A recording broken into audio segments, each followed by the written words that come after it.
नमस्कार. सखी सह्याद्रीच्या आजच्या भागात आपल्या सर्वांचं सहर्ष आणि सहृदय स्वागत आहे. आज गुढीपाडवा म्हणजेच मराठी नवीन वर्षाचा प्रारंभ.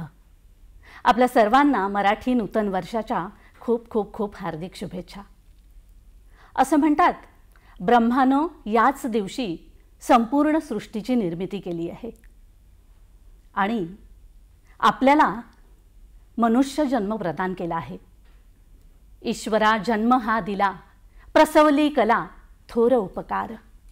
खरंच आपण किती भाग्यवान आहोत ना, आपल्याला मनुष्य जन्म लाभला आहे. आणि तरीसुद्धा आपण दैनंदिन जीवनामध्ये तीच रटाळ कामं करत आहोत, तर कालांतरानं आपल्याला हा मनुष्य जन्म आणि हे जीवन नीरस आणि रटाळ वाटू लागेल.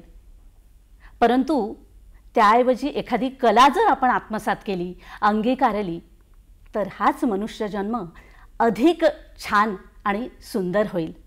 कसं तेच आपण आजच्या कार्यक्रमात बघणार आहोत. आजच्या आपल्या कार्यक्रमाचं शीर्षक आहे माझं कलादालन आणि आजचे मान्यवर आहेत प्राध्यापक डॉक्टर संगीता ढोबळे टेकाडे. आधी आपण मान्यवरांचा अल्पसा परिचय करून घेऊ. प्राध्यापक डॉक्टर संगीता ढोबळे टेकाडे यांनी MFA नाट्यशास्त्र, MPA नाट्यशास्त्र आणि तसंच नाट्यशास्त्रात PhD ही केलेली आहे. तसंच त्यांनी MSW पदवीही घेतलेली आहे. नॅचरोपॅथी आणि फॅमिली काउन्सिलिंग हे कोर्सेस पण त्यांनी याबरोबरच उत्तीर्ण केलेले आहेत. आणि मुख्य म्हणजे प्राध्यापक टेकाडे ह्या विदर्भातील एकमेव महिला नकलाकार म्हणून प्रसिद्ध आहेत. आणि नुकताच त्यांना महाराष्ट्र शासनाचा सांस्कृतिक विभागाचा कलादान हा पुरस्कारही प्रदान झालेला आहे. चला तर मग त्यांच्याचकडनं जाणून घेऊया त्यांचा प्रवास. संगीता मॅडम, आपलं सखी सह्याद्रीमध्ये खूप खूप खूप स्वागत आहे. धन्यवाद. सर्वप्रथम आपल्याला जो पुरस्कार मिळालेला आहे महाराष्ट्र शासनाच्या सांस्कृतिक विभागाचा, त्याबद्दल दूरदर्शनतर्फे आम्ही अतिशय अभिनंदन तुमचं करतो आहे. धन्यवाद. चर्चेला वळूया. नक्कीच. मॅडम, हे झालं पुरस्काराकडे, पण पुरस्काराच्या आधी आपण जो प्रवास इथपर्यंत आलेला आहे, तर त्याबद्दल तुम्ही आम्हाला सांगा की तुमचं बालपण कुठे गेलं, तुमचं जन्मगाव कुठलं आणि तुम्हाला या क्षेत्राची रुची कशी काय निर्माण झाली? माझा जन्म तर पुण्याचा आहे आणि पुण्याला काही काळ गेला. त्याच्यानंतर माझे वडील सर्व्हिसला असल्यामुळे डॉक्टर होते बाबा, तर मुंबईला काही काळ शिक्षण झालं माझं बालपणाला आणि त्याच्यानंतर आम्ही नागपूरला स्थायिक झालो.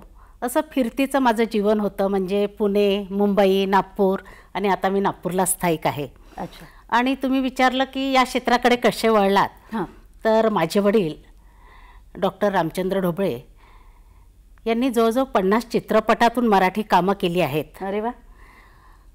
आणि त्यांनी नकलांचेही अनेक कार्यक्रम केले आहे, म्हणजे त्यांची ख्याती होती नकलाकार म्हणून. बरं. आणि तेच गुण माझ्याकडे आले असं म्हणायला हरकत नाही. बालपणापासून मी बाबांसोबत जेव्हा शाळा शिकायची तेव्हा बाबांसोबत नकल्यांच्या कार्यक्रमाला जायची मी. तर बाबांचा मेकअप करणे, बाबांची बॅग सांभाळणे, ते सगळं बघून बघून माझ्याकडे ते रुजत गेलं आणि अनुवंशिक हा गुण असेलच माझ्यात. तर मला असं वाटायचं की बाबांसारखी नक्कल मी केव्हा सादर करील. आणि एकदा यवतमाळला नकलांचा महोत्सव होता, बरीच वर्ष झाली त्याला, 20-25 वर्ष. आणि तिथे सगळ्यांनी म्हटलं तू पण एक झलक कर बा. आणि तेव्हा मी राजाभाऊ चिटणीस यांची शाळकरी मुलगा ही नक्कल केली होती आणि लोकांनी मला खूप उचललं, म्हणजे छान करते बा. तेव्हापासून मला हा गंध लागला नकलेंचा. अच्छा, नकलांचा.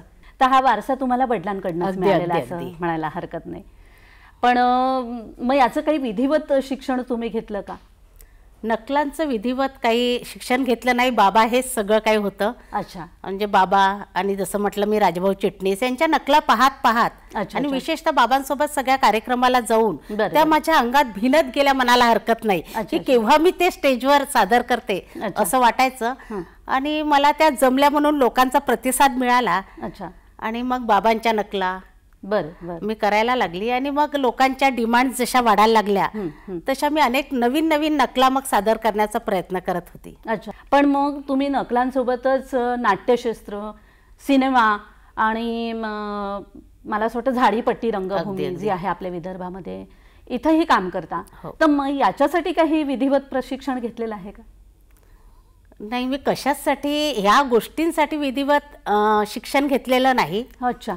नाटक हा गुण म्हणजे कला हा गुण मला तर वडिलांकडून गिफ्ट मिळालेला आहे असं म्हणायला हरकत नाही. म्हणजे मला समज जेव्हापासून आली, म्हणजे मी शाळेत जात होती तेव्हापासूनच मी या क्षेत्रात आहे. तेव्हा मला या शिक्षणाचा गंधही नव्हता, पण बालपणापासूनच याची आवड होती. तर शाळेत असतानाच मी 7वीत असताना मोठमोठ्या नाटकांमधून कामं केली. म्हणजे 10वीच्या मुलांना जे कामं मिळायची शेवटलं वर्ष म्हणून, अशा नाटकातून मी 7वीत असतानाच काम केलं. अरे बापरे. त्याच्यामुळे हे शिक्षण मी नंतर घेतलं, पण त्याच्यासाठी शिक्षण नाही घेतलं. नाटकात तर मी बालपणापासून याच्यात वळलेली आहे.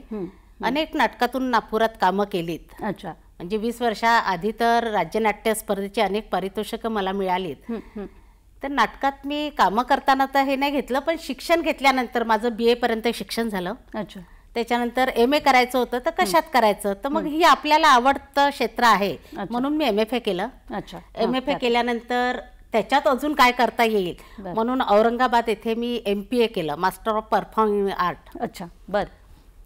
आणि मग या नाटकांमुळे मला समाजाचे प्रश्न सोडवण्याचे एक अंगीकार असा गुण आला की लोकांचे काय प्रश्न आहेत ते नाटकाद्वारे आपण सोडवू शकतो. मग मला असं वाटलं काउन्सिलिंग कोर्स करावा की त्याच्याने एक आपल्यात काहीतरी चेंज येईल. म्हणजे नुसतं मनोरंजनात्मक न ठेवता समाज प्रबोधनासाठी असं. तर मी काउन्सिलिंगचा कोर्स केला. बरं. असं करून MSW केलं. समाज प्रबोधनाच्या कार्यक्रमाचं आपल्याला समजावं किंवा ते कार्यक्रम आपण करू शकलो पाहिजे म्हणून मला MSWची आवड होती, ती पण केली. नाट्यशास्त्र हे सुरुवातीपासून माझं चालूच आहे वडिलांमुळे. बरं. पण शिक्षण करायचं तर मी नाट्यशास्त्राच केलं. अच्छा. अच्छा. मग त्याच्यानंतर तुम्ही PhD पण केली, म्हणजे इथवर न थांबता त्याच्यात डॉक्टरेट पण केली. तर ती कुठल्या विषयात केली? मी झाडीपट्टी रंगभूमीवर केलं. अच्छा. कारण मी झाडीपट्टीत काम करते तर तिथला अभिनय एक वेगळा आहे. आपला अभिनय आपण नाटकात जे काम करतो ते वेगळं आणि झाडीपट्टीचा अभिनय वेगळा असं मला जेव्हा वाटलं तर म्हणून मी तो विषय निवडला की झाडीपट्टी रंगभूमी अभिनय एक अभ्यास. आणि त्याच्यावर मी रिसर्च केला, थेसिस त्याच्यावर केला. अच्छा. अच्छा. मग तुम्ही जेव्हा नकला सादर करता तर त्याचे काही असे ठरलेले विषय असतात का आणि मग त्याची काय आखणी करावी लागते का किंवा अभ्यास करावा लागतो का? असा अभ्यास कुठल्याही गोष्टीत मला वाटते अभ्यास केला तर ते अधिक सुंदर आपण प्रेझेंटेशन करू शकतो. तर लहानपणापासून ते असलं माझ्यात तरी आज समाजाला काय हवं आहे, बरोबर, प्रेक्षक कसा आहे, त्यांना काय आवडतं हे सगळा विचार करून म्हणजे ही आखणी मागणी तसा पुरवठा आपण मार्केटमध्ये तसं की लोकांना काय आवडेल. कारण शेवटी कलावंतांसाठी मायबाप हेच रसिक असतात. बरोबर. तर त्यांचा विचार करणं खूप गरजेचं असतं की समाजाला काय अपेक्षित आहे. आणि आपण एकटा कलावंत स्टेजवर जेव्हा उभा राहतो तेव्हा हजारो डोळे त्यांच्याकडे निरखत असतात. तर त्यांच्या डोळ्यातले भाव आपल्याला निरखता आले पाहिजे आणि त्या उद्देशाने आपण त्यांना काय देऊ शकतो याचा मी अभ्यास करते. ज्वलंत प्रश्न समाजात जे आहेत आज, असे प्रश्न मी निवडत असते आणि त्या माध्यमातून नकला हा प्रकार मी सादर करते. बरं. तर माझे अनेक नकला आहेत. तसं सुरुवातीला मी दादा कोंडकेंची नक्कल करायची की ती शाळेमधून माझे त्याचे प्रयोग झाले पाहिजे, की मुलांना या कलेची आवड निर्माण झाली पाहिजे. हा माझा उद्देश होता की मुलांना हसत खेळत काय देता येईल. तर मी दादा कोंडकेंची एक शाळकरी मुलगा म्हणून नक्कल करते. त्याच्यानंतर शेतकरी आत्महत्या करतात, तर ते का करतात, त्यांच्यावर ती वेळ काय येते, तर हे फक्त करतात म्हणून आपण वाचतो, पण त्यांच्यावर काय परिस्थिती येते, ती परिस्थितीचे ते टप्पे मी याच्यातून मांडते नकलेतून. कोणत्या स्टेजला जाऊन शेतकरी त्या आत्महत्येच्या स्टेजला जातो आणि त्याने शेवटी मी हे सांगते की त्याने गेलं नाही पाहिजे, ते म्हणजे अंतिम नाही. म्हणजे केवळ मनोरंजनापुरताच हा विषय नसून लोकांचा असा समज आहे की नकला किंवा चित्रपट हा मनोरंजनासाठी, तर असंच मर्यादित नसून त्यातनं समाज प्रबोधन. नाही, मी माझ्या नकलेतून तर ते सादर करते की हास्य विनोदासोबत समाज प्रबोधन कसं करता येईल. बरोबर. हा माझा मुख्य उद्देश असतो आणि त्याच्यानेच माझ्या नकला जास्ती सादर मी करू शकते. आणि महत्वाचं म्हणजे मला हे नकला हे माध्यम याच्यासाठी आवडतं की खेडेपाड्यात असं ज्या ठिकाणी आपला कार्यक्रम होऊ शकत नाही, लोकांना झेपत नाही, पण लोकांना आपण ह्या गोष्टी दिल्या पाहिजे.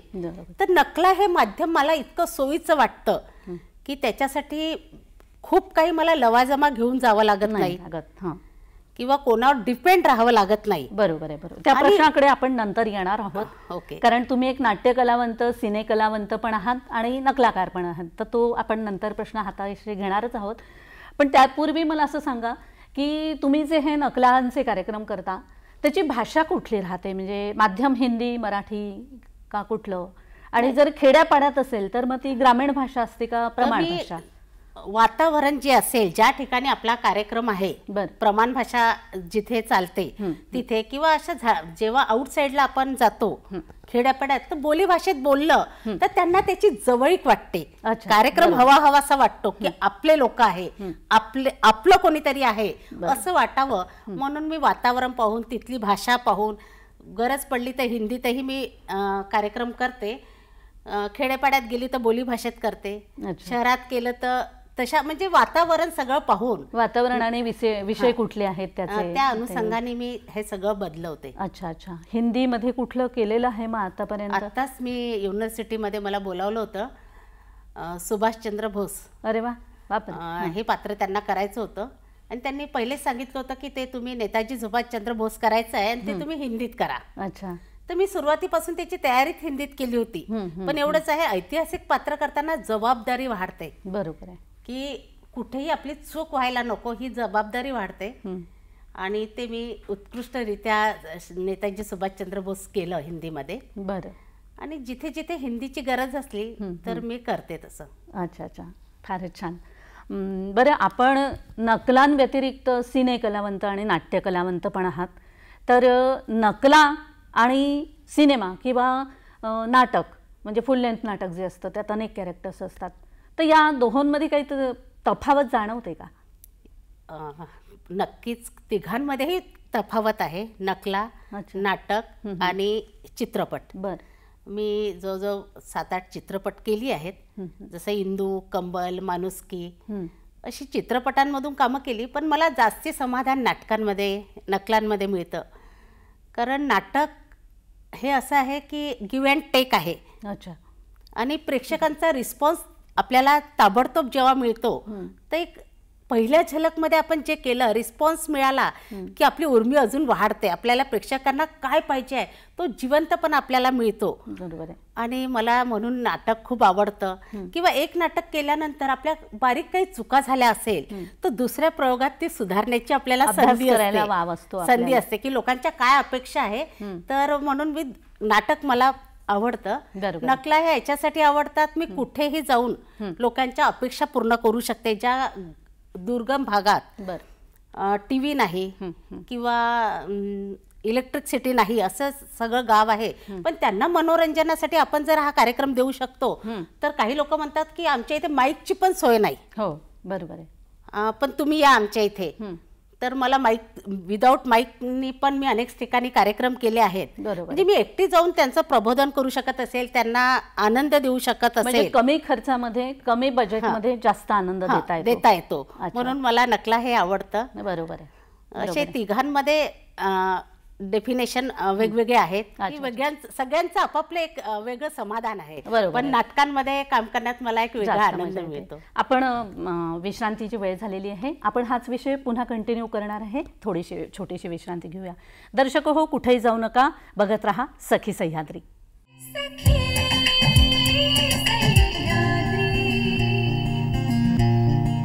विश्रांतीनंतर आपलं पुन्हा एकदा स्वागत आहे. संगीताताई, आपण विश्रांतीला जाण्यापूर्वी आपण बोलत होतो की नाटक हा तुमचा जास्त आवडीचा विषय आहे. अगदी.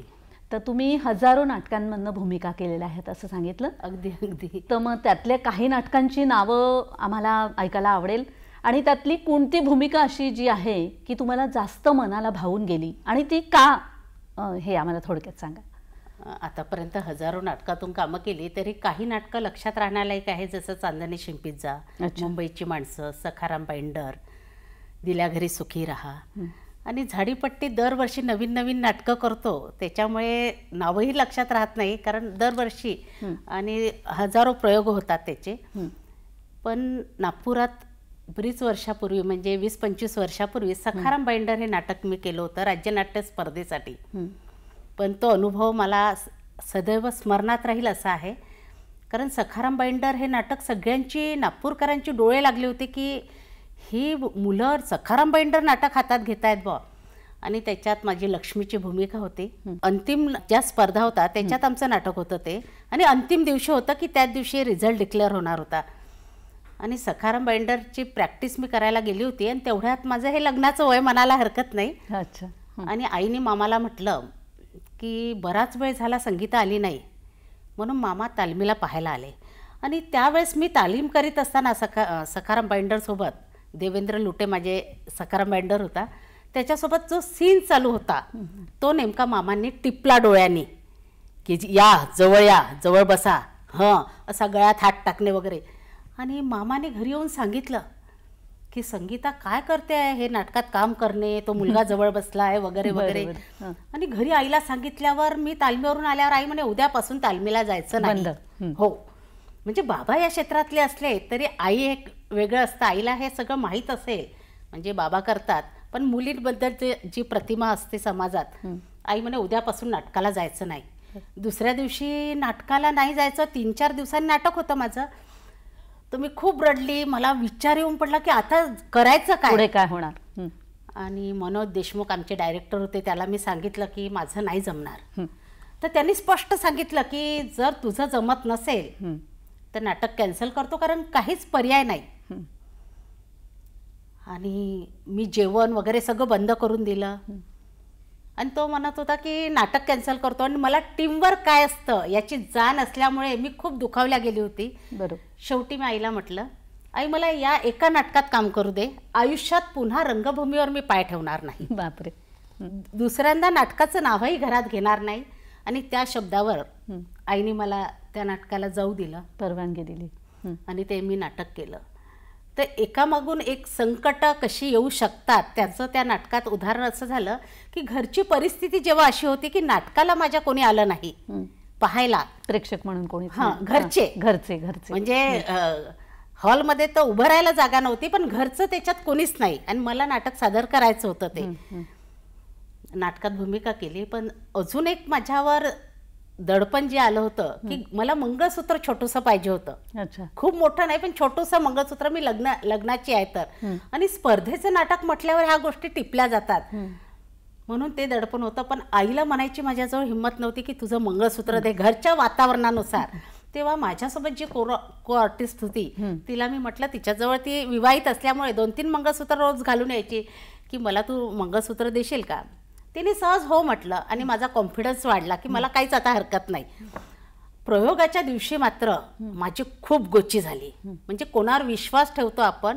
आणि हे नाटक, माझी ती तारांबळ जी उडली की ते मी आयुष्यात विसरू शकणार नाही, की स्वतःच्या काही गोष्टी आपल्याजवळ असणं किती आवश्यक आहे. नाटकाच्या दिवशी ती आपला स्वतःचा मेकअप करत होती आणि मला म्हणे हो देते. आणि मला ते खूपच गरजेचं होतं. मी साधीच राहणीमान असली तरी मला मंगळसूत्र खूप महत्त्वाचं होतं.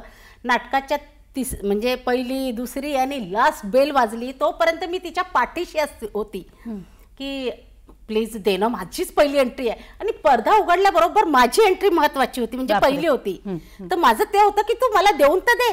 हो ना ग, हो ना ग. मला हे कळलंच नाही की ती मला टाळत होती. अच्छा, मुद्दामून टाळत होती की हिची भूमिका पडली पाहिजे किंवा ही माझ्यापेक्षा कुठेतरी कमी राहिली पाहिजे. बरोबर. हा तिचा उद्देश माझा त्यावेळेस लक्षात आला नाही आणि मी शेवटपर्यंत तिच्या पाठीशी राहिली. आणि बेल वाजल्याबरोबर पडदा उघडला आणि डायरेक्टरनी ओरडला, संगीता. आणि मी डायरेक्ट एंट्री घेतली. तर सखाराम बाइंडरची जी भूमिका करत होते देवेंद्र लुटे, जो सेकंदाचा फरक पडला त्याच्यामुळे त्यांनी जे डोळे वटारले माझ्यावर, या घर पाहून घ्या, तर त्याच्या आवाजात मला तो फरक दिसला की म्हटलं हा काहीतरी रागवला आहे. जो सेकंदाचा वेळ झाला आणि त्याच्या त्या शब्दावर माझ्या डोळ्यात टपकन पाणी आलं की बापरे, आपण चुकलो. आणि देवेंद्रला त्याचा राग आला आणि माझ्या पहिल्याच एंट्रीला माझ्या डोळ्यात पाणी आलं आणि प्रेक्षकांनी वाजवल्या टाळ्या. अच्छा. प्रेक्षक समजले की सखाराम बाइंडरच्या आवाजावर बाई किती घाबरली, दणकन डोळ्यात पाणी आलं आणि प्रेक्षकांनी खूप टाळ्यांचा कडकडाट केला. आणि माझ्या रोलला अजून उत्स्फूर्त प्रतिसाद मिळाल्यामुळे माझी भूमिका चांगली होत गेली, सरस होत गेली. आणि मग मी त्या क्षणाला, आपण म्हणतो समय सूचकता, हा जो पदर असतो डोक्यावरचा, तो असा धरून ठेवला होता की याच्याबद्दल मला खूप मान आहे, मी याला भीते, घाबरते, मानवाईक, अशा धरून हा पदर असाच ठेवायची की मंगळसूत्र गळ्यात होतच नाही माझ्या. प्रसंगावधान सावरलं. आणि एक अंक खूप सुंदर गेला. आणि त्याच्यानंतर त्या मॅडम कामगारच्या आल्या आणि मला म्हणाल्या, संगीता, नाटक 1 नंबर चालू आहे, तू आता बिनधास्त कर. याचा अर्थ त्यांना म्हणायचं होतं मन मोकळे, म्हणजे हात वगैरे तू असेच ठेवते, ते मोकळे कर. तेव्हा मी खूप रडली. म्हणाली, मॅडम प्रॉब्लेम काहीच नाही, गळ्यात मंगळसूत्र नाही ना माझ्या, मग मी कसं करू. आणि धायमुकलून रडली. तेव्हा त्या मॅडम बोलल्या, अगं मला सांगितलं का नाही, मंगळसूत्र सगळ्यांजवळ येते. आणि त्यांनी आपल्या गळ्यातलं सोन्याचं मंगळसूत्र मला घालून दिलं आणि म्हणे आता बिनधास्त कर. आणि मग काय पाहायचं आहे, मग दुसरा अंक मी त्या पदर सोडून जो केला, तर लोकांना पुन्हा वाटलं की ही या घरात रुळली म्हणून आता ही पदर सोडते आहे. आणि महत्वाचं म्हणजे की नाटक अंतिमला जे रिझल्ट लागला तेव्हा को आर्टिस्ट तयारीतच होती की हे या वर्षीचं राज्यनाट्याचं पदक मला मिळणार आहे, म्हणजे तिला. मी कुठल्याच विचारात नाही, घरच्या वातावरणापासून मी अशी वंचित असल्यामुळे. पण त्या वर्षीचं हे सगळं घडलं, पदरचं म्हटलं, मंगळसूत्र, त्याचे परिणाम नाटकावर अधिक चांगले झालेत आणि त्या वर्षीचं रौप्य पदक मला मिळालं. क्या बात आहे. म्हणजे परिस्थिती जी माणसावर आली त्यातनं मार्ग काढणं ही कला शिकवते असं म्हणायला काही हरकत नाही, त्या परिस्थितीवर मात करून. आणि त्यात दुसऱ्या दिवशी जे पत्रकार माझी मुलाखत घ्यायला आले त्यावेळेस 25 वर्ष आधी, त्याच्यामुळे घरचंही वातावरण जे होतं ते पूर्ण निवळलं. आणि माझी पेपरला अर्धा पेपर मुलाखत आली सखाराम बाइंडर बद्दल, आणि तेव्हापासून घरचं वातावरणही पूर्णपणे चेंज झालं. पॉझिटिव्ह रिस्पॉन्स आला म्हणजे तुम्हाला. अच्छा, बहुत ही बढिया. आणि इतक्यावरच न थांबता तुम्हाला अनेक पुरस्कारही प्राप्त झालेले आहेत, अनेक भूमिकांसाठी अनेक पुरस्कार मिळालेले आहेत. तर ते कुठले पुरस्कार जरा आम्हाला सांगा ना त्याविषयी. मला 2011ला लोकमत सखी मंच अवॉर्ड मिळाला. अच्छा. आणि तेव्हापासून कंटिन्यू अवॉर्ड्स माझ्या वाट्याला येत गेले. कलादान पुरस्कार आता नुकताच मिळाला, तो आत्ताच आहे. राम गणेश गडकरी अवॉर्ड मला मिळालेला आहे, कलारत्न अवॉर्ड मिळाला आहे, राजरत्न अवॉर्ड मिळाला आहे, दादा कोंडके अवॉर्ड मला मिळालेला आहे. म्हणजे असे अनेक अवॉर्डनी मला आजपर्यंत सन्मानित केलं आहे. अच्छा, बरेच पुरस्कार मिळालेले आहेत. तर आपण याच विषयावर आणखीन चर्चा सुरू ठेवणार आहे. वेळ झाली एक छोट्याशा विश्रांतीची. दर्शक हो, कुठेही जाऊ नका, आम्ही लगेच येतोय.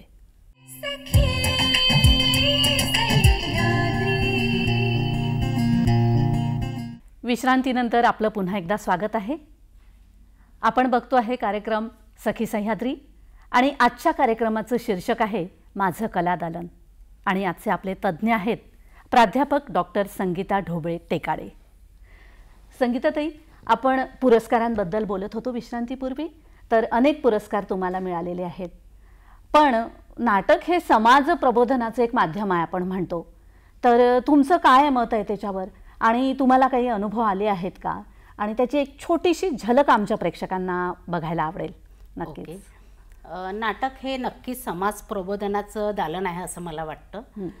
कारण माझा एक अनुभव आहे की प्रत्येक नाटकात समाज प्रबोधनात्मक किंवा ऐतिहासिक नाटक असेल तर समाजाला काहीतरी देतो आपण त्या नाटकातून. तर माझा तर एक वेगवेगळा अनुभव असा आहे की झाडीपट्टीत जेव्हा मी काम करते तेव्हा वेगवेगळी नाटकं किंवा इकडेही कामं करतो, तर जेव्हा जेव्हा आपण नाटकं करतो तेव्हा वेगवेगळ्या नाटकांच्या वेगवेगळ्या थीम्स असतात.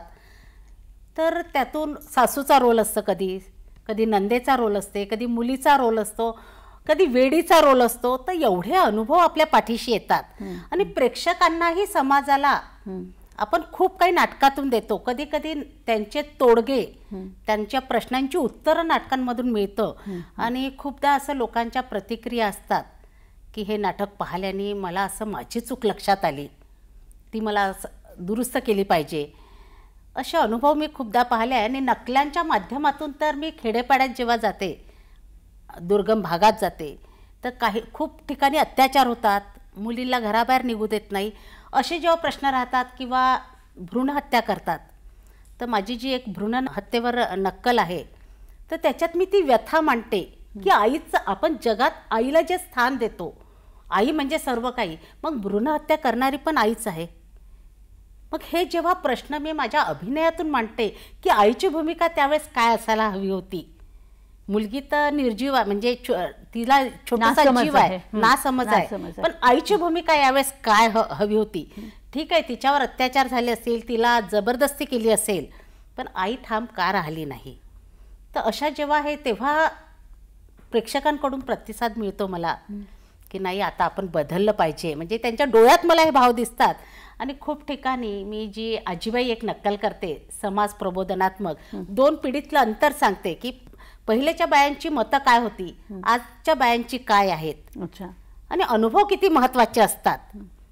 तर यातून खूप लेडीज जेंट्स माझ्याजवळ येऊन भेटतात आणि सांगतात की आज आम्हाला वाटतं आहे की आमचं हे चुकतं. म्हणजे बारीक बारीक गोष्टी मी नकलेंच्या माध्यमातून मांडत असते समाज प्रबोधनात व्हावं म्हणून, की लहानशी ही गोष्ट केली तर किती समोरच्या व्यक्तीमध्ये फरक पडू शकतो, वादाचं कारण काय असू शकतं, हा मी पहिले अभ्यास करते.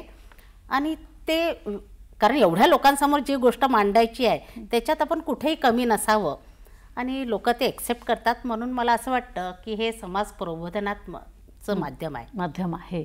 म्हणजे मतपरिवर्तन होतं त्याने. आणि तर आता कुठली एक झलक आम्हाला करून दाखवणार तुम्ही नकलांची, कुठला विषय? आणि अनेक नकला असल्या तरी मी एक छोटीशी झलक शाळकरी मुलाची तुम्हाला करून दाखवते. चालेल. की जी मुलांनाही आवडतं, मोठ्यांनाही आवडतं, म्हणून मी तुम्हाला शाळकरी मुलगा ही एक झलक करून दाखवते. एकदा का नाही आमची ट्रिप गेली होती उमरावतीला. एकदा का नाही ट्रिप गेली उमरावतीला. भोपरे मास्तर का म्हणे समद्या पोट्याला ट्रिपले यायला लागते म्हणे. हो, मला इतकी खुशी झाली का नाही. मी नाचत घरी गेलो. हो, घरी गेलो आणि मायले म्हणलो, माय ए माय माय म्हणे बोंबल. म्या म्हणलं माय मी ट्रिपले जातो. माया रशी खेकसली का नाही जी. हो म्हणे पोट्ट्या तुले 2 4 नाही काढतायत आणि तू ट्रिपले जातो का म्हणे. हो. मग मी डोकं लावलो आणि जे पोंगा फोडला का नाही. मी असा लल्लो म्हणलं बाय मी ट्रिपले जातो ना. माय म्हणे बोंबलू नको जात. इतकी खुशी झाली का नाही. मग मायले म्हणलं मला सकाळी डब्बा बनवून दे. माय म्हणे हो. मग माया घराजवळ ते लखमापुरी बाई राहते, तिच्या घरी माय गेली आणि एवढं रायतं बांधून आणलं. होय, आणि फुकट बांधते का कोणी. हो, मेथीची जुडी गिडी तोडून घेते माय जवळ. माय ना ते रायतं दिलं आणि जोंधळ्याची भाकर टाकून दिली. आणि मला डब्बा दिला. मी डब्बा घेऊन गेलो शाळेपाशी. अरे बाबा काय हसता. अजी डब्बा म्हणजे तसा डब्बा नाही, असा डब्बा न्यायला मनाई आहे ना. अजी तेल सांडण म्हणून असा धरला. हो डब्बा घेऊन गेलो शाळेपाशी. अजी कोणीच नाही दिसलं.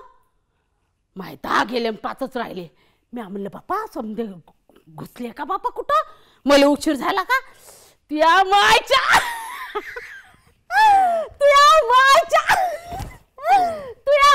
लाल लुगड्यावानी गाडी उभी होती. हो आवडाव पाहिला आणि जे गाडी धसलो का नाही. आणि भोपरे मास्तरच्या पोरीपाशी जाऊन बसलो. हो काऊन पायाकडे पाहता जायचे. अरे बापा मग आम्ही गेलो उमरावतीला गेलो ना. तर उमरावतीचे रस्ते काही चांगले नाही. गाडी वरतं जाय खालतं जाय. समद्याला भुका लागल्या होत्या. तर भुका लागल्या आम्ही गोल केला जी आणि डबा खाली बसलो. भोपरे मास्तराची नियत माझ्या डब्यावर. हो मी हौशीने म्हणलं काऊन मास्तर तुमची बायको राहायचं नाही म्हणवत का. हो बोलायला लागते. मास्तराची जात मोठी वाईट. हो कुठं बी टोचते ना बापा. अजय पेनाची सुई त्याच्या हाती राहते ना, कमी जास्त करणं. मी तर वरवर करतो मास्तराची. हो आम्ही डब्बा गिब्बा खाल्ला आणि मग आमचे मास्तर म्हणे पोट्ट्याला म्हणे तयारी करा आपण शिनी मामा पावाले जाऊ म्हणे. आम्ही शिनी मामा पावाले गेलो. समदे पोट्टे आतमध्ये धसले. आता मला जोरदार लागली जी, थंडीचे दिवस आहे ना लागते नाही. तर मी करायला गेलो. समदे पोट्टे धसले. मी आलो. मी इकडे तिकडे पाहिलं. मला 2 भोगदे दिसले. हो आवडा पाहिलं जे भोगद्यात हात घातला का नाही तिकडनं लिचोडा आला. म्हणे कितने चाहिए. मी म्हणलं मेरी शादी थोडी हुई है, मैं अकेलाच तो हूँ म्हणलं, एकला हूँ म्हणलं. तर म्हणे दिली तिकीट. शिनी मामा पाहिला. शिनी मामा पाहिला आणि मग आमचे मास्तर म्हणे आता इस्पितात जायचं आहे म्हणे. मी म्हणलं आता कोणाला टोचते बाबा, भीती लागते पण मास्तरासमोर बोलता नाही येत. तर आम्हाला इस्पितात नेलं. तिथं आम्हाला समजावून सांगितलं म्हणे उघड्यावरचं खायचं नाही, रोगराई होते. हो आणि उघड्यावर करायला बी नाही बसायचं म्हणे. हो मच्छर होते मग ते रोगराई होते म्हणे. आम्हाला समजावून सांगितलं आणि एक नर्स आली. माझ्याकडे पाय मी दिसतो मी तसाच नाही. अंड गिंड आम्हाला म्हणे असे रोज अंडे खात जा म्हणे, तब्येत चांगली राहते म्हणे. मग आम्ही ते खाल्लं. शिनी मामा बी पाहणं झालं. मग मास्तर म्हणते आता का करायचं, तुम्हाला काही खरेदी करायचं आहे का म्हणे. हो तर मी म्हणलं मी आता फकणाड्या आहे बापा माझं काही नाही म्हणलं. तर म्हणे पोट्ट्या म्हणे चुप राय म्हणे. त्या मास्तराच्या गोष्टी चालायची. हो म्हणे उशीर झाला घरी बायका चिडचिड करते म्हणे, इथून काहीतरी घेऊन जाऊ म्हणे. हो तर मास्तराच्या मांग मी बी गेलो. मास्तर म्हणे चल फकणाड्या म्हणे. तर मास्तर गेले एका साडीच्या दुकानात. मास्तर साड्या पाय, मी उभा. हो मी उभाच होतो, काहीच नाही केलं. हो तर तिथं ना मला एक अशी बाई दिसली. आता त्या बाईकडे पाहिलं आणि मला इतका आनंद झाला का नाही. मी आवडाव पाहिला आणि तिच्या पोटाला लावला हात. जसा का नाही पोटाला हात लावला तिनं काहीच नाही केलं. हो तर मी मास्तरला म्हणलं या बाईला हात लावला हिनं काही नाही केलं. तर मास्तर का म्हणे पोट्ट्या म्हणे ह्या बाया काही नाही करत. तर मला काय वाटलं जी उमरावतीच्या समध्याच बाया काही नाही करत असं म्हणलं. आवडाव पाहिला आणि दुसऱ्या बाईला हात लावला. जसा का नाही जी त्या बाईला हात लावला ना तिने बाया ठपकडीत मारली. वा खूपच सुंदर. म्हणजे नुसतंच मनोरंजन नाही तर त्याच्यातनं मुलांवर संस्कार पण होतात हे तुम्ही दाखवून दिलं. खूपच सुंदर. तुमच्या बोलण्यातनं झाडीपट्टी हा शब्द खूपदा ऐकण्यात येतो आहे. तर झाडीपट्टीसाठी तुम्ही बरंच काम केलेलं आहे असं वाटतं, तर त्याबद्दल थोडंसं सांगा ना. अपर्णाताई झाडीपट्टी रंगभूमीची मला एक 20 वर्षाआधी एक क्रेज होती की झाडीपट्टी रंगभूमीबद्दल खूप बोलल्या जातं आणि झाडीपट्टी रंगभूमीत एक वेगळा अभिनय असतो. तिथे महत्त्वाचं म्हणजे पैसाही भरपूर मिळतो. अच्छा. तर पैशापेक्षा अभिनय तिथे वेगवेगळ्या नाटकातून वेगवेगळ्या भूमिका करायला मिळतील. तर हा एक माझ्याजवळ केव्हा मी झाडीपट्टीत जाते आणि केव्हा झाडीपट्टीतला अभिनय करील पट्टी रंगभूमी कशी असेल ही माझी उत्सुकता होती. पण मला तिथे बरीच वर्ष जायला मिळालं नाही किंवा ते माझ्यापर्यंत आलं नाही. पण मनात एखादी इच्छा असते आणि ती पूर्ण होते याच्यावर माझा विश्वास बसला. माझी मुलगी, मला एक मुलगा एक मुलगी आहे, तर माझ्या मुलीचा जन्म होऊन नुसते 12 दिवस झाले असतील आणि झाडीपट्टीतून मला बोलावून आलं. म्हणजे आपल्या इथे नाट्यकर्मी नरेश गडेकर आहेत, त्यांच्या नाटकात मुलीचा काहीतरी प्रॉब्लेम आला आणि त्यांना वाटलं आता वेळेवर भूमिका कोण करेल. आणि त्यावेळेस नरेश गडेकर मला बोलवायला आलेत की आज नाटक आहे आणि तुला झाडीपट्टीत चलायचं आहे.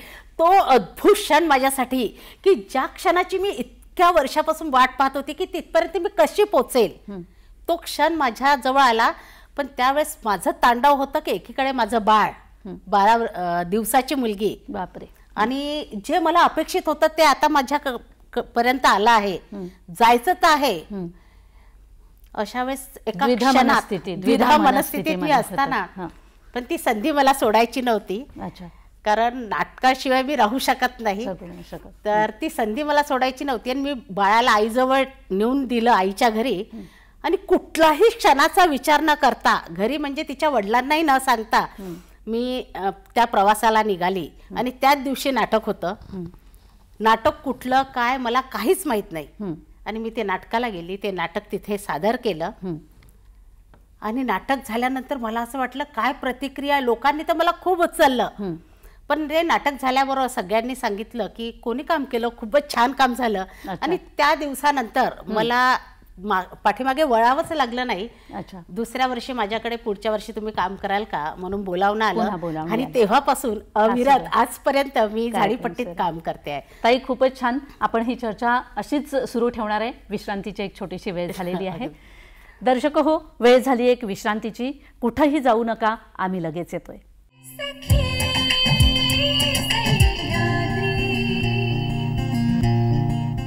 विश्रांतीनंतर पुन्हा आपलं एकदा स्वागत आहे. संगीताताई, आपण ब्रेकपूर्वी झाडीपट्टीविषयी बोलत होतो. तर झाडीपट्टीमध्ये असा एखादा काही प्रसंग आहे का की जो तुम्ही थोडक्यात सांगू शकाल आमच्या प्रेक्षकांना? झाडीपट्टीचे अनेक प्रसंग आहे. म्हणजे तिथली जी नाटकं आहेत तिथे प्रेक्षक असा आहे की बाप दाखव नाही तर श्राद्ध कर. म्हणजे सर्वांनाच तिथला अभिनय झेपेल किंवा ते प्रेक्षक सगळ्यांना आपलंसं करेल असं नाही. त्यात काही नावखं नाही, पण त्यांना असं वाटतं की आम्ही तिकीट शो आहे, हा तिकीट देऊन अभिनय पाहतोय. तर त्यांना खरंखुरा अभिनय हवा असतो. काहीतरी केलं म्हणून केलं तर ते एक्सेप्ट करत नाही. तर ते मला तिथलं आवडलं. माझ्यावर हा प्रसंग कधीच आला नाही की प्रेक्षक खूप भरभरून दाद देतात. तिथे माझा फाटका पदर मायेचा हे नाटक खूप गाजलं. त्याच्यात माझी आंधळीची भूमिका होती. तर आमचे जे प्रेस मालक असतात त्यांना लोक विचारायचे की संगीताताई ज्या भूमिका करतात त्या खरोखर आंधळ्या आहेत का, त्यांना डोळ्यात दिसत नाही का. म्हणजे त्या भूमिकेत त्या जिवंत भूमिका केली ती अगदी तुम्ही. आणि जेव्हा अनिरुद्ध वनकर माझा मुलगा असतो तेव्हा तो माझ्याजवळ येतो का, आई मला ही डिग्री मिळाली, पाय कायची कायची पोंगरी आहे का ही. लोक एन्जॉय करतात. बरोबर बरोबर, आपला विषय वाटतो त्यांना, त्यांना आपलंसं वाटतं. बरोबर की कुठेतरी. आणि मी ते टोपल्या विणून वगैरे त्याचं जीवन कसं करते आंधळी असून, तर लोकांना त्या गोष्टी जवळीक वाटतात. असे काही प्रसंग आहेत की लोक म्हणतात नाही त्या आईची भूमिका करणाऱ्या जे आर्टिस्ट आहे त्यांना तुम्ही आमच्या घरी आणा. तेव्हा एक वेगळं आपल्याला समाधान मिळतं की लोकांना आपण आवडतो आहोत, आपला अभिनय लोक एक्सेप्ट करत आहेत. आणि एक दोन नाटकांमध्ये जसं इज्जत लुटली बाळासाठी हे नाटक माझं खूप गाजलं. तिथे अनेकांनी काम केलं पण लोक म्हणायचे यांनी भूमिकेला न्याय दिला. तर लोकांना काय हवं असतं की रियालिटी हवी असते. तिथल्या भूमिका करते पण ती जगता आली पाहिजे. त्याच्यात मुलगा मरतो, मुलाची तब्येत खराब आहे म्हणून आई एक वेगळा व्यक्ती तिला म्हणतो की तुझी इज्जत मला हवी आहे, त्या बदल्यात तुला पैसा मिळेल. आणि एक शेवटला असा क्षण येतो की तिला वाटतं की मला माझा मुलगा हवाय, त्याच्यासाठी मी काही करायला तयार आहे. तो एक शेवटल्या निर्णयाला तिची ती तडजोड मनाची दाखवतात की नाही मुलगा जर गरजेचा आहे तर तुला हे करावंच लागेल. आणि पदर थोडूसा असा करून जेव्हा मी स्टेजवर एंट्री करते आणि घरात येऊन पाहते तर माझा सासरा म्हणतो की आत्ताच बाळ गेला तेव्हा मी ती औषधं फेकते आणि हंबरडा तो फुटतो की बाळा तुझ्यासाठी मी माझी इज्जत लुटली रे. मला एकदा आई म्हण बाळा, एकदा आई म्हण. माझ्या पाखरा माझ्याकडे बघणार रे तू. असं सगळं त्यांना रियालिटी वाटतं. तेव्हा ते इतके समरस होतात की प्रेक्षक एकमेकांच्या हातात हात धरून रडायला लागतात की खरंच हिचा मुलगा गेला, हिची काय अवस्था झाली. स्टेजवर आपण त्याच्या ह्याच्यात की त्याला नेता आहेत आणि माझी जी तारांब उडते आहे त्याच्यात अक्षरशः प्रेक्षक रडत असतात आणि तिथे दुसरा शो बुक होतो. बरोबर की नाही ह्या बाई यांच्यासोबत आम्हाला हा अजून एक शो पाहायचा आहे. तर तो एक वेगळा अनुभव आहे. खूपच सुंदर, खूपच सुंदर. म्हणजे त्या भूमिकेमध्ये पूर्णपणे शिरून जगणे, भूमिका जगणे ज्याला म्हणतो आपण. मला माझ्या वडिलांकडून ही जी देण मिळाली आहे की कुठली गोष्ट करायची ती प्रामाणिक करायची. त्यांनी सांगितल्यावरही तुम्ही भूमिकेचा अभ्यास केला पाहिजे, त्याचं ऑब्झर्वेशन केलं पाहिजे. आणि व्यक्ती परत्वे, काळ परत्वे, भूमिका बदलत जातात, तर त्याचा अभ्यास करून तुम्ही भूमिकेला न्याय द्यावा. बरोबर. म्हणजे प्रेक्षक सहज आपलेसे होऊन जातात आणि त्या कलेशी जोडल्या जातात. बरं, आताच तुम्ही जसं म्हणाल्या की वडिलांनी जे सांगितलं आहे की जी भूमिका कर ती प्रामाणिकपणे कर वगैरे, हे सगळं तुम्ही वडिलांकडनं शिकलेले आहेत. तर तुम्हाला वडिलांकडनं वारसा मिळाला आहे, तसं तुमच्या नेक्स्ट पिढीमध्ये कोणी असं आहे का की जो वारसा पुढे चालवणार? अगदी मला एक मुलगा आहे मिथिलेश आणि मुलगी निर्मिती. ह्या दोघांनाही मी ज्या क्षेत्रात वळवलंही नाही बालपणापासून. शाळेचं शिक्षण जेव्हा घेत होते तेव्हाच शाळेतून माहीत पडलं की यांना ह्या ॲक्टिव्हिटीजमध्ये इंटरेस्ट आहे. म्हणजे बाय बर्थ त्यांच्याकडे हे गेलं आहे. माझी मुलगी निर्मिती खूप सुंदर लावणी करते, आता नकलाही करायला लागली, नाटकाचीही आवड आहे आणि मुलाला पण आहे. सर्वच गोष्टींची म्हणजे यांना न देता हे सर्व गुण उपजतच त्यांच्याकडे आलेले आहेत आणि याचा मला एक स्वार्थ अभिमान आहे. बरोबर आहे. माझ्या घरात आता 2 कलावंत आहेत. बरोबर आहे. म्हणजे घरामध्येच घडते आहेत हे संस्कार, जसे तुमच्यावर घडले तसे त्यांच्यावर घडतात आहे. आणि लग्नानंतर एक असं खूपदा होतं की मुलींच्या बाबतीत की आधी मी काम करत होती, लग्नानंतर काय होईल. पण हिचे वडील राजेंद्र टेकाडे यांचाही मला खूप, म्हणजे यांना ह्या कला क्षेत्राची खूप आवड आहे. आणि आज जी मी घडली आहे किंवा आज माझं जे नाव असेल त्यांच्या मागे त्यांचा हातखंड खूप आहे. कारण मला प्रत्येक क्षणी त्यांची साथ लाभते आहे. बरोबर आहे. मी संध्याकाळी कार्यक्रमाला नकलांच्या जाते, मला सर्व मदत म्हणजे नकला मेकअप पासून माझी मुलं आणि मिस्टर मला हे करतात. त्याच्यामुळे मला अडचण जात नाही की आज मेकअप मॅन नाही किंवा म्युझिक मॅन नाही. म्युझिकही माझी मुलगी करते, मुलगा करतो, मेकअपला माझे मिस्टर मदत करतात, मुलं करतात. म्हणजे मला अडचण ही मुळी जातच नाही. बरोबर. हे सगळं करताना घराकडे दुर्लक्ष होतं का आणि त्यांची कितपत साथ मिळते?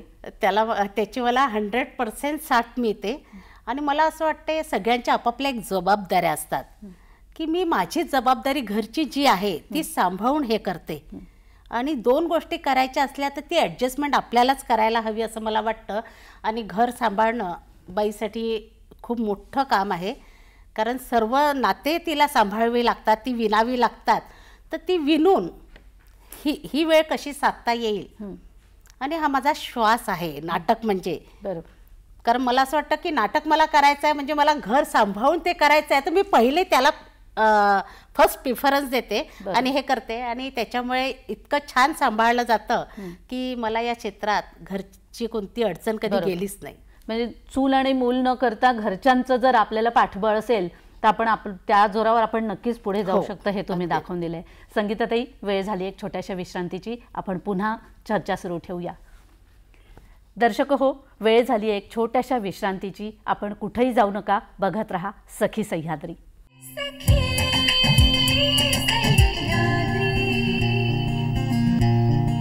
विश्रांतीनंतर तुमचं पुन्हा एकदा स्वागत आहे.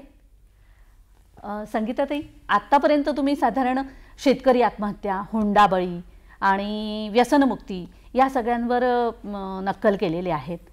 पण आणखीन काही असे विषय आहेत का की जे करायचेच आहेत एकदा आयुष्यामध्ये, की नाही हे मला करायचेच आहेत, असं काही आहे का? मला असं वाटतं या क्षेत्रामध्ये नवीन नवीन काहीतरी करायचं.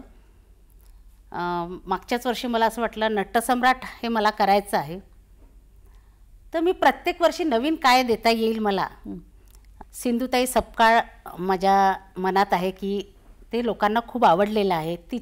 तिने केलेलं स्ट्रगल लोकांना कळलं पाहिजे की स्त्री या परिस्थितीतून जाऊन कुठपर्यंत जाऊ शकते. म्हणून मला पुढच्या वर्षीपर्यंत सिंधुताई सपकाळ करायला आवडेल. दरवर्षी नवीन काहीतरी करायचं हा माझा उद्देश असतो आणि त्या उद्देशाने मी प्रयत्न करत असते. तर समाजाला ज्या ज्या गोष्टी आवश्यक आहे किंवा मला लोकांकडूनच डिमांड येतात की ताई तुम्ही हे कराल का करा, आणि मला निवडायच्या आधीच मला प्रेक्षकांकडून जर विषय मिळतो तर तो करायला मला जास्ती आवडतो. बरं बरं. आणखीन एक प्रश्न असा विचारायचा आहे की तुम्ही जसे विदर्भात आता एकमेव महिला नकलाकार आहेत, तर बाकी कोणी नकलाकारांचं नाव आमच्या कानी नाही आहे, पण नक्कल ही कला टिकवून ठेवण्यासाठी आपल्याला काय करता येईल? म्हणजे कारण लोप पावत चाललेली दिसते. अगदी नकला हे आता कोणी करतच नाही जवळपास, आणि जे करत होते ज्यांचं नाव होतं ते आता हयात जवळपास नाहीत किंवा राजाभाऊ चिटणीस आता करू शकत नाही वया मानाने. तर ही कला लोप पावत चालली. याच म्हणून मी कॉलेजची जी मुलं असतात किंवा शाळेमधून प्रोग्राम करण्यामागचा माझा उद्देश असतो की मुलांनी कुठेतरी माझ्यापर्यंत यावं आणि मला विचारावं की मॅडम मला हे करायचं आहे. इच्छा दर्शवली पाहिजे. नाही दर्शवली तरी मी असं टिपत राहते की हा मुलगा हे करू शकतो किंवा ह्या मुलीला याच्यात आपण आणू शकतो, काढून घ्यावं.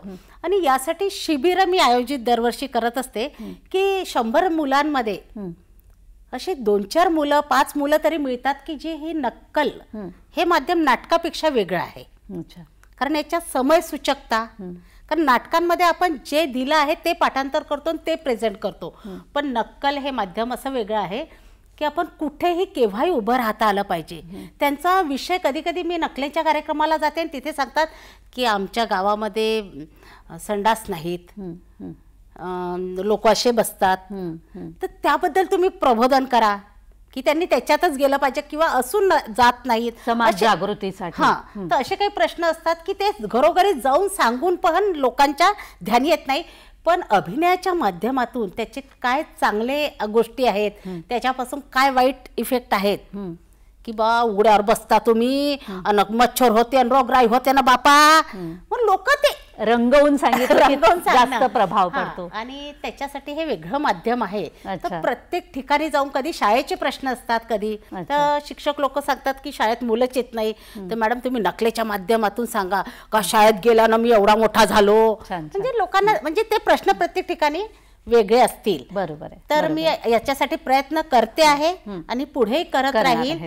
आणि या माध्यमातून मुलं मी आजपर्यंत घडवले आहेत आणि घडवण्याचा माझा पुढेही मानस राहील. ज्या लोकांना आवडेल त्यांनी माझ्याशी संपर्क केला तर मला असं वाटतं. फारच छान, फारच छान. एक छोटासा थोडक्यामध्ये उत्तर द्या की युवा वर्गाला तुम्ही काय प्रेरणा द्याल? आजच्या कलावंतांना मी असं सांगेल की कुठलीच गोष्ट करणं कठीण नाही, कारण महत्त्वाचं म्हणजे हे लक्षात ठेवणं गरजेचं आहे की प्रेक्षक आपले मायबाप असतात, त्यांना काय आवडतं काय नाही हे पाहणं गरजेचं आहे. तेव्हा जिद्द, चिकाटी आणि मेहनत ही खूप गरजेची आहे. आपण एखादी कुठलीही भूमिका करत असेल, छोटी का असेना, पण तिचा खोलवर अभ्यास करणं गरजेचं आहे आणि त्याचं ऑब्झर्वेशन करणं गरजेचं आहे आणि प्रामाणिकपणे ती भूमिका त्यांनी सादर करावी. नक्कीच प्रेक्षक तुमचे होतील. आणि खूपदा असं होतं की एखादं छोटंसं अवॉर्ड मिळून जातं आणि त्याने पुन्हा उभारी येते येते, पण काही अंश मुलं भारावून जातात. पण त्यांनी हे समजावं की तेव्हा आपल्याला तेवढे स्पर्धक नसतील, पण आपल्याला अजून खूप उंची गाठायची आहे.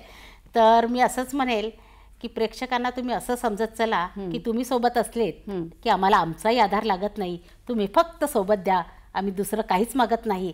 तर तुम्ही खूप मोठी उंची गाठाल्यात, काही शंका नाही. बघितलं मंडळी, रोजच्या जगण्यात एक तरी कला आपल्या अंगी कारली, आत्मसात केली तर आपलं जगणं किती सुंदर आणि सुरेल होऊन जातं. आणि नेमकं हेच आपले वंदनीय राष्ट्रसंत तुकडोजी महाराज यांनी कितीतरी वर्षांपूर्वी हेरलं होतं आणि ते म्हणाले, एक तरी अंगी असू दे कला, नाहीतर काय फुका जन्मला. संगीताताई, आज तुम्ही इथं आल्यात आणि आमच्या दर्शकांना इतकी सुंदर आणि मनोरंजनात्मक, समाज प्रबोधनात्मक माहिती दिली तुमच्या पुढील आयुष्यासाठी खूप खूप शुभेच्छा आणि दूरदर्शनतर्फे मी आपली आभारी आहे. धन्यवाद.